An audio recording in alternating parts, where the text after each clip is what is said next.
Guys আমাদের এই ফার্নেসের মধ্যে হিটিংয়ের প্রবলেম হচ্ছিল, তো আমরা এর যে রিটোট আছে ওই রিটোট বাইরে বের করে যখন আমরা চেক করলাম তো এর মধ্যে যে হিটার এলিমেন্ট আছে ওই এলিমেন্ট আমাদের ভেঙে গেছিলো।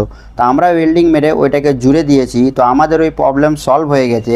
কিন্তু যখন এই রিটোট আমরা বাইরে বার করছিলাম তো ওইখানে আমরা কি দেখলাম কি রিটোটের মধ্যে যেইখানে ওয়েল্ডিং করা থাকে খুব বড় বড় ক্রেক হয়ে আছে। তো যদি আমরা ওই ক্রেককে রিপেয়ার না করি তো আমাদের এটা চলবে না।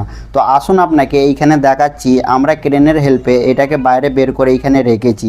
আর যখন আমরা চারো পাশ দিয়ে হাতুড়িতে ঠুকে ঠুকে আর এর ক্রেক চেক করছিলাম, এর লিকেজ চেক করছিলাম, তো আমরা এইখানে দেখলাম যেইখানে ওয়েল্ডিং হয়ে আছে ওই ওয়েল্ডিং পুড়ে গিয়ে আর এর মধ্যে লম্বা লম্বা খুব চওড়া চওড়া ক্রেক হয়ে গেছে। এইখান থেকে লিকেজের প্রবলেম খুব হেভি হবে। অনেকবার তো এটাও হতে পারে কি এর যে রিটোট আছে ওর নিচের দিকেই রয়ে যাবে আর উপরে যে জ্যাকেট আছে ওই জ্যাকেট উপরে রয়ে যাবে। তো তার কারণে আমরা এটাকে চালাইনি, আমরা এইখানে বাইরে বের করে রেখে দিয়েছি।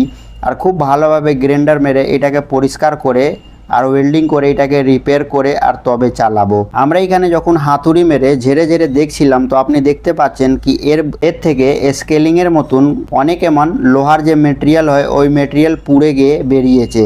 তো আগে এরকম প্রবলেম যদি আপনাদেরও সাথে হয় তো আপনিও এটাকে এরকম হাতুড়ি দিয়ে ঠুকে ঠুকে পরিষ্কার করে আর খুব ভালোভাবে ওয়েল্ডিং করে তবেই আপনি চালাবেন। তো আমরা এখানে ভালোভাবে ওয়েল্ডিং মেরে আর একদম লিকেজ যে ছিল ওই লিকেজকে রিপেয়ার করে দিয়েছি। এবার আমরা কি করব কি আমাদের যে ফার্নেস আছে ওই ফার্নেসের মধ্যে এই রিটোটকে ফিট করে আর আমরা আমার কাজকে চালু করব। তো গাইস আশা করব আমার এই ভিডিও আপনাদের খুব ভালো লেগেছে, তাহলে চ্যানেল সাবস্ক্রাইব করুন, ফলো করুন আর এই ভিডিও সম্পর্কে ডাউট থাকলে কমেন্ট করুন আর ভিডিও লাইক করুন।